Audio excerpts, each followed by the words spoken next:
आज मेरी बेटी का जन्मदिन है, इसीलिए मैं उसे होटल में खाना खिलाने के लिए लाया हूँ। बेटी डोसा खाने में मगन थी और वह अपनी बेटी की तरफ प्रशंसा भरी निगाहों से पानी पीते पीते देख रहा था। तभी उसके फ़ोन की घंटी बजी। एक साधारण फ़ोन था। आज की भाषा में इसे डब्बा फ़ोन कहा जाता है। फ़ोन पर आवाज़ सही नहीं सुनाई दे रही थी, इसीलिए उसने फ़ोन स्पीकर पर डाला।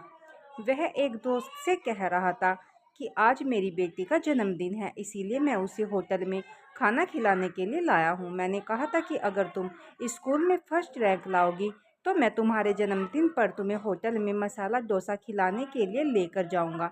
वह डोसा खा रही है। दोस्त बोला, अच्छा अच्छा, तुम क्या खा रहे हो? मैंने कुछ भी नहीं मंगाया।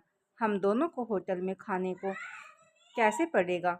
घर पे सब्जी और चावल है मेरे लिए। मैनेजर यह सब चुपके से देख रहा था। उसने काउंटर पर चाय और उन दो डोसा के पैसे भरे और कहा, उस टेबल पर दूसरा डोसा और चाय भेज दो। पैसे नहीं है ऐसा बोले तो उनसे कहना कि आज आपकी बेटी का जन्मदिन है। क्या आपकी बेटी स्कूल में फर्स्ट आई है?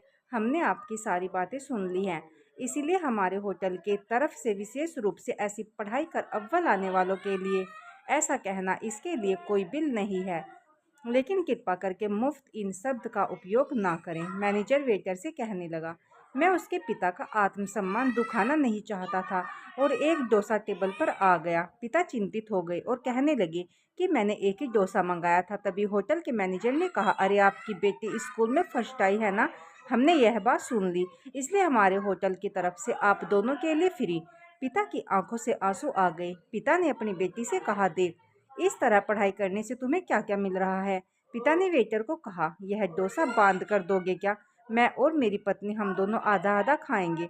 उसे कहा, ऐसा खाना मिलता है? यह बातें सुनकर मैनेजर की आंखों से आंसू छलक पड़े और वह मन में सोचने लगा कि बाप कैसा भी हो, अमीर या गरीब, अपनी बेटी के लिए कुछ भी कर सकता है। मेरी बातें सुनकर उसका दोस्त सुन्न हो गया।